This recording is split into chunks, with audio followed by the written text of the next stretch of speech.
Hi friends, நீங்கள் பார்த்துக்கிட்டு இருக்கிறது வந்து பார்த்தீங்கன்னா சோப் நட் வாட்டரும் பயோ என்சைமும் வச்சு ரொம்ப நாளாக துருப்பிடிச்ச யானத்தை வந்து எப்படி லிக்விடு இந்த லிக்விடை வச்சு எப்படி இந்த ரொம்ப ஸ்ட்ரெயினாக இருக்கிறது கரையாக இருக்கிறது எல்லாமே எப்படி நம்ம தேய்ச்சி எடுக்க போகிறோன்றதை நீங்கள் நல்லா பாருங்கள்.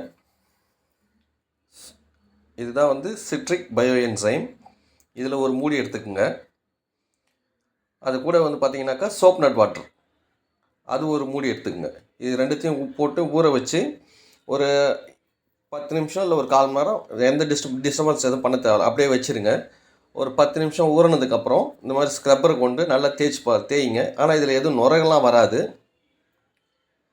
நல்லா தேய்ச்சிங்கன்னா இதில் உள்ள ஃபுல்லாக இருக்கிற கரை எல்லாமே பாருங்கள், துருவுலாம் எவ்வளோ அழகாக வருது பாருங்கள். இது நீங்கள் பாத்திரம் வளர்க்குறதுக்கு நீங்கள் இந்த பயோ என்சைமே நீங்கள் யூஸ் பண்ணிக்கலாம். இதனால் எந்த கெடுதலும் கிடையாது. இது நேச்சுரலான ஒரு ப்ராடக்ட் தான். இது 0% கெமிக்கலு. பாருங்கள் எவ்வளோ அழுக்கு அழகாக விட்டுடுச்சு பாருங்கள்.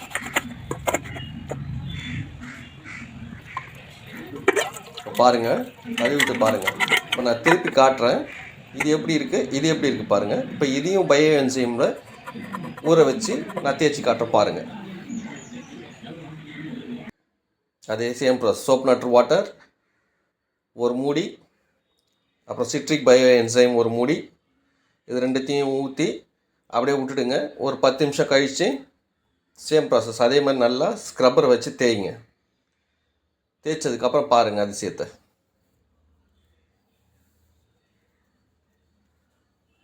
அடுத்த வீடியோவில் உங்களுக்கு பயோ என்சைம் எப்படி ரெடி பண்ணுறதுன்றத நான் அடுத்த வீடியோவில் உங்களுக்கு போடுறேன். இப்போ பாருங்கள் பாத்திரம் எப்படி பளிச்சுன்னு ஆகுதுன்னு பாருங்கள். ஒரு சின்னதாக கொஞ்சம் கூட நுரையே வராது. ஆனால் பாத்திரம் நல்லா சூப்பராக க்ளீன் ஆகிடும். நீங்கள் இந்த மாதிரி நீங்களே வீட்டில் ப்ரிப்பேர் பண்ணி வச்சுட்டிங்கன்னா வெளியில் சோப்பு இந்த விம் ஜெல்லு இதெல்லாம் வாங்க வேண்டிய அவசியமே கிடையாது. பாத்திரம் விளக்கிறதுக்கு நீங்கள் இதே யூஸ் பண்ணிக்கலாம். இன்னும் கொஞ்சம் இந்த குழவான இடத்துலலாம் என்னால் தேய்க்க முடியல. விரல் உள்ளே நுழைய மாட்டேங்குது. ஆனால் இது பாருங்கள், முக்கால்வாசி எல்லாத்தையும் துடைக்க வேண்டிய இடத்துல எல்லாமே துடைச்சதில் ஃபுல்லாகவே வந்துடுச்சு பாருங்கள். முன்னாடி பாத்திரம் எப்படி இருந்தது, இப்போ எப்படி இருந்தது பார்த்துக்குங்க ஃப்ரெண்ட்ஸ். பாருங்கள், கழுவிட்டு காட்டுறேன் பாருங்கள்.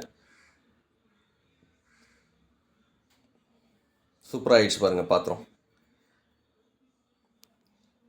நீங்களும் இதே மாதிரி தற்சார்பு வாழ்க்கையில் நீங்களே இதெல்லாம் ரெடி பண்ணி வச்சுக்கினீங்கன்னா கெமிக்கல் இல்லாத ஒரு